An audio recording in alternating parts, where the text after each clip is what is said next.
entretenir-nos, la veritat. Esperarem una miqueta més perquè encara hi ha gent, com diu, mira, la Mercè diu, hi ha gent des del matí a Puerto Rico i de gent del Japó també, per tant tenim un ventall de gent de tot el món realment increïble. Gràcies per la resposta, que no l'esperàvem, la veritat.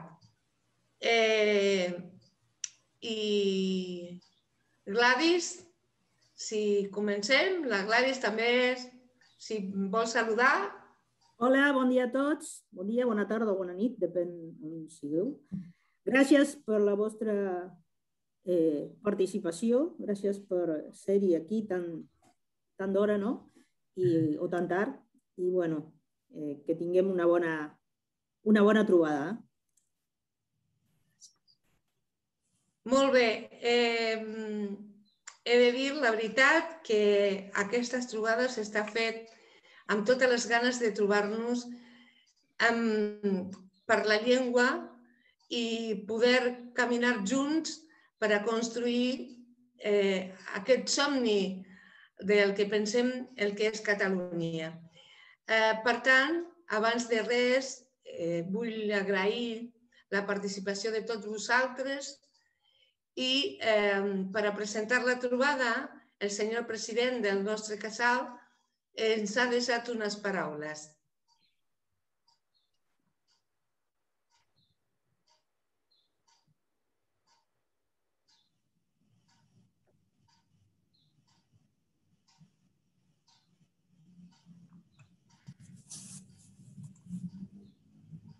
Bon dia a tothom. Com president del Centre Català de Rosari, vuelvo a donar-vos la benvinguda a aquesta trobada virtual de perfeccionament per al professorat de català de les entitats catalanes de l'exterior 2021. Vull expressar el nostre agraïment al professorat de les entitats que participen, com així als expositors que de manera solidària i desinteressada col·laboren en aquest projecte. De igual manera, he de destacar el colzament continu de la Universitat Nacional de Rosario, que mitjançant la directora de l'Escola de Llengües, professora Sílvia Magnani, i a la Generalitat de Catalunya, que en la persona del senyor Rafael Cavalleria, aquí present, promou aquestes iniciatives conjuntes amb el fi de conèixer, perfeccionar i treballar solidàriament envers la difusió de la llengua i la cultura catalana. Bona trobada a tothom.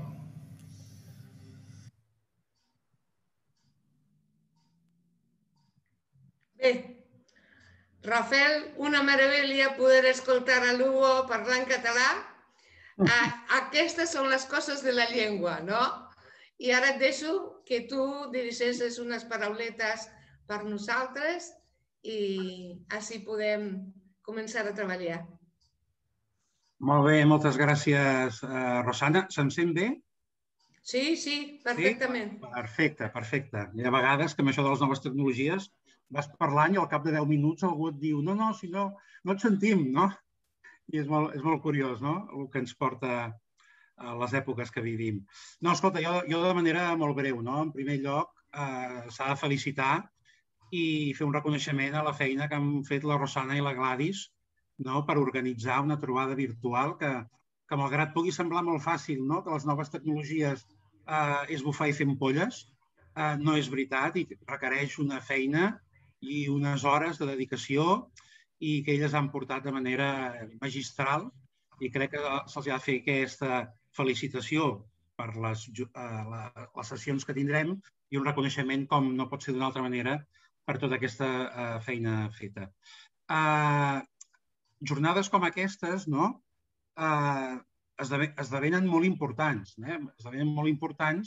sobretot perquè tenen un caràcter d'especialitat, com és el cas de l'ensenyament de la llengua catalana a l'exterior, a través de les comunitats catalanes, i tenen un segon element que jo també encara considero més important, que tots i totes ens coneguem, us conegueu, i poseu en valor també, i això sí que com a Generalitat volia deixar-ho molt clar i manifestar-ho avui amb totes vosaltres, posar en valor aquesta feina que feu, que realment és impagable, no?, de fer aquesta difusió de la nostra cultura i llengua, cadascú en el vostre lloc d'establiment, i poder compartir en una sessió com la d'avui, no?, experiències, coneixements, i amb el magnífic programa que ens han preparat, la Rosana i la Gladys, amb uns ponents de gran qualitat, que de ben segur les seves sessions seran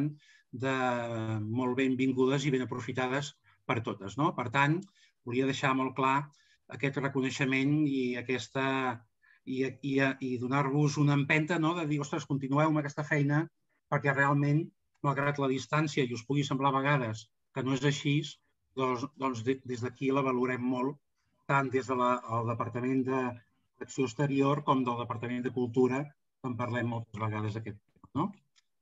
Com deia, no em vull estendre, perquè l'interessant no són les meves paraules, sinó les sessions a les quals ara començarem aquest dissabte i el que ve.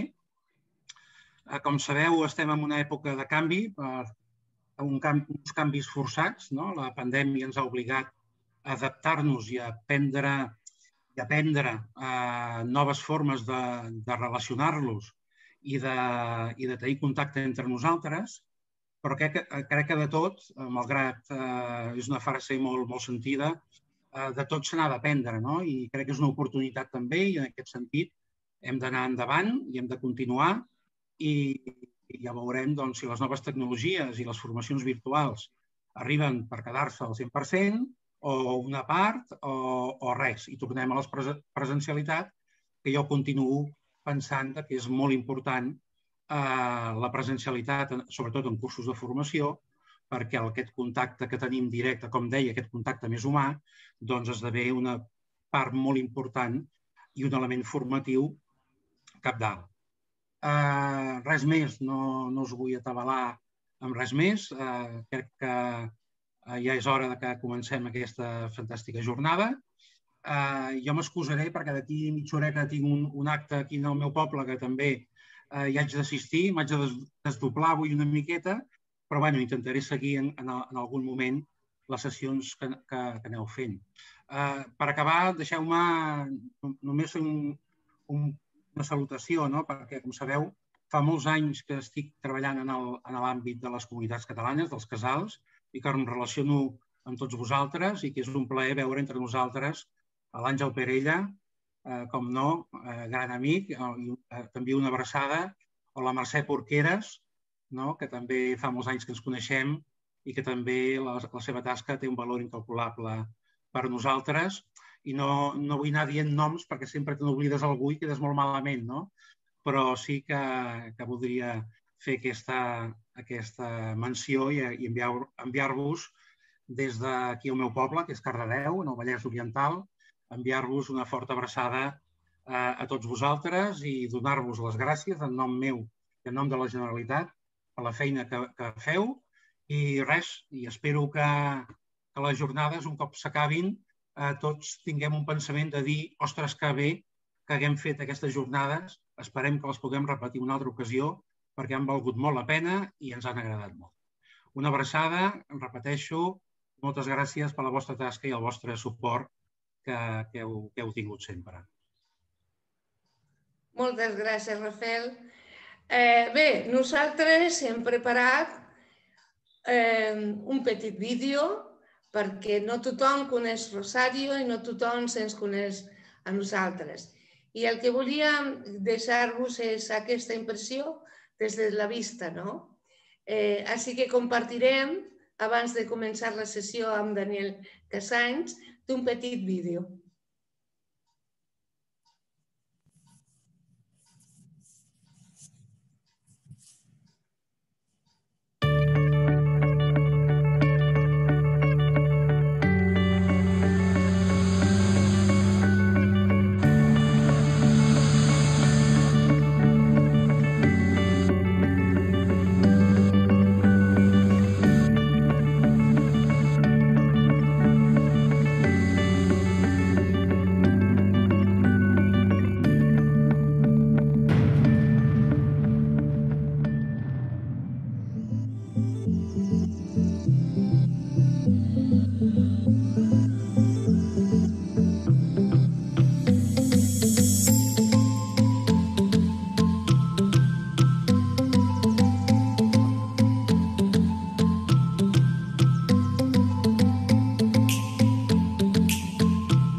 Bé, espero que us hagi agradat, la veritat.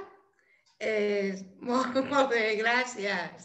Gràcies. Està fet de tot el cor, amb tot el cor i amb totes les ganes de contribuir a això, al que ens compet, que és la llengua, no? I poder difondre-la i poder veure com es mira la llengua des de llocs tan llunyans com és Amèrica. Bé, esperarem una mica que pugui entrar el Daniel Casany i, bueno, ja començarem. Gràcies, David, per ser-hi, que sabíem que estaves molt complicat, també. Moltíssimes gràcies. Bé, Gladys, comencem. Si és Daniel, ja hi és, no? Sí. Hola, Daniel. Ja és amb nosaltres. Bé, doncs farem la presentació respectiva, si ens deixa. Ara veurem la proposta que ens dona, ensenyar català en línia, avantatges i reptes. Daniel Casany. Daniel Casany és professor i investigador a la Universitat Pompeu Fabra. Ha publicat una quinzena de llibres sobre comunicació escrita i ensenyament de llengües. D'escriure a escriure, la cuina de l'escriptura, ensenyar llengua, laboratori lector, l'art a fer classes. A més d'un centenar d'articles de recerca en català, castellà, anglès, francès, portuguès i euskera. Ha sigut professor en universitats de més de 25 països d'Europa, Amèrica del Nord i del Sud i Àsia. També ha col·laborat amb els ministeris d'Educació de Catalunya, Galícia, Espanya, Argentina, Xile i Mèxic, en programes de promoció de la lectura i escriptura i de formació del professorat. És un plaer poder presentar aquest noi i bé, benvingut. Amb nosaltres, Daniel. Moltes gràcies, Gladys. Doncs moltes salutacions a tothom des de Barcelona, des del barri de Sant Antoni. Aquí ja són gairebé 2:15. Bé, són les 2:21, de manera que encara falten 9 minuts perquè comenci oficialment la meva conferència. Però bé, jo puc començar sense problemes. I bé, doncs us saludo molt afectuosament a tots. Imagino que la majoria deveu ser argentina, o potser no, alguns esteu aquí a Europa o altres llocs de... Bueno, Argentina i a Rosario, sobretot, no? Però bé, doncs és un plaer poder compartir aquest espai amb vosaltres en aquest moment difícil, no? que suposa tota aquesta pandèmia. I amb molts records de totes les vegades que he estat aquí a Rosario, que han sigut moltes, i també al Centre Català, del davant de la universitat, de la Facultat de Lletres, al centre de la ciutat, me'n recordo molt bé. I bé, doncs, espero poder fer una aportació que sigui rellevant per tots vosaltres d'aquesta situació que vivim ara i poca cosa més. Em sentiu bé, oi? Entenc? Aixequeu el dit, així? Totalment, totalment bé. Perfecte. I em veieu bé, també, perquè aquí hi ha molt contrasol, estic encarat al sol, llavors he de tancar, posar l'aire condicionat, perquè clar que és l'estiu, també. Aquí comencem l'estiu, allà deveu estar començant l'hivern. I molt bé, doncs, si no hi ha res més, som-hi, comparteixo pantalla, d'acord? I us presento doncs, el que he preparat, que està aquí. Molt bé. Doncs, bé, jo el que faré serà explicar-vos una mica la meva experiència d'aquest any de fer classes. No només de català, perquè jo de català ja pràcticament no faig res, perquè em dedico molt a la recerca, i tot i que faig moltes coses en català, però faig coses de lingüística, de redacció, de moltes altres coses i també a vegades en altres llengües, en castellà, en francès, en anglès, però bé. Llavors, el que sí que faré serà deixar una mica la part més tècnica de didàctica, que la teniu en aquesta projecció, i explicaré més la part més personal, més anecdòtica. I parlaré, encara que potser la presentació és una mica llarga, però parlaré, 45 minuts només, i després podem dialogar. Tots podeu baixar-vos, si voleu, aquesta presentació que he preparat per vosaltres. La podeu baixar amb aquest codi QR que podeu escanejar, d'acord? O també amb aquest vincle de Bitly. I tot el que diré ho podeu baixar d'allà, d'acord? Podeu fer una fotografia de la pantalla, si voleu, o una captura de la pantalla, el que us sigui més fàcil, d'acord? I bé, el que faré serà explicar una mica la meva experiència, és a dir, encara que faci poques classes, com us deia, perquè estic més dedicat a la recerca en aquests moments, doncs sí que n'he de fer unes quantes, esclar, òbviament, o he de fer conferències i presentacions. I el que ha passat és que des del 13 de març, sembla que va ser el 13 o el 19 de març del 2020, que va ser quan se'ns va confinar aquí a Espanya, doncs jo he fet menys hores de classes que els dits de la meva mà, d'una mà. Vull dir, hores de classe presencials. És a dir, em sembla que vaig poder fer un parell de classes amb un màster. Em vaig fer un parell més d'híbrides, que ara ho explicaré, amb un format híbrid. I vaig poder anar a un congrés a Tenerife, al novembre, que em va agradar molt, perquè va ser poder viatjar i poder sortir d'aquí en un moment en què les coses ja estaven complicades després de l'estiu, i va estar molt bé personalment, però el congrés va ser un desastre. Va ser un desastre perquè us podeu imaginar el que pot ser trobar-te amb un pilot de gent, tots amb un bussal, tots amb 2 metres de distància, amb una sala amb les finestres obertes perquè s'airegi, sense poder fer ni un cafè, sense poder fer ni un àpat. Vull dir, va ser molt frustrant. I va ser quan vaig aprendre que si no ens podem trobar cara a cara, per la part, podríem dir, més científica o més formativa, és millor aquest format que tenim ara, és millor aquesta situació que tenim ara, que no pas trobar-nos cara a cara i haver d'estar tots amb les cares tapades i mantenint distància sense poder-nos ni encaixar les mans, ni saludar-nos efusivament ni res. I, per tant, això vol dir que tota la resta de la meva activitat professional l'he feta des d'aquí on veieu, des d'aquest despatxet de casa meva, que l'he reconvertit en un estudi de gravació, gairebé. L'he convertit en una espècie d'espai per enregistrar vídeos, per fer videoconferències com aquest, per parlar amb els meus estudiants, per tutoritzar-los, de manera que en aquest últim any he passat més hores assegut en aquesta cadira que estic tocant ara que amb la resta de la meva vida. I la meva vida ha canviat radicalment, com m'imagino la de tots, oi? perquè doncs, jo és que podria viure perfectament sense sortir de casa, perquè puc treballar des d'aquí, puc veure tothom des d'aquí, he de sortir per anar a comprar queviures per poder sobreviure i poca cosa més. I això, que té alguns avantatges, és dramàtic, absolutament. És molt desagradable, és molt frustrant, i jo crec que fins i tot si estàs bé de salut, si tens la feina i tal, doncs molts estem pseudodeprimits o mig deprimits. Potser ara ens estem començant a recuperar una mica, no? Depenent del lloc on estem, perquè també les coses van variant de mica en mica.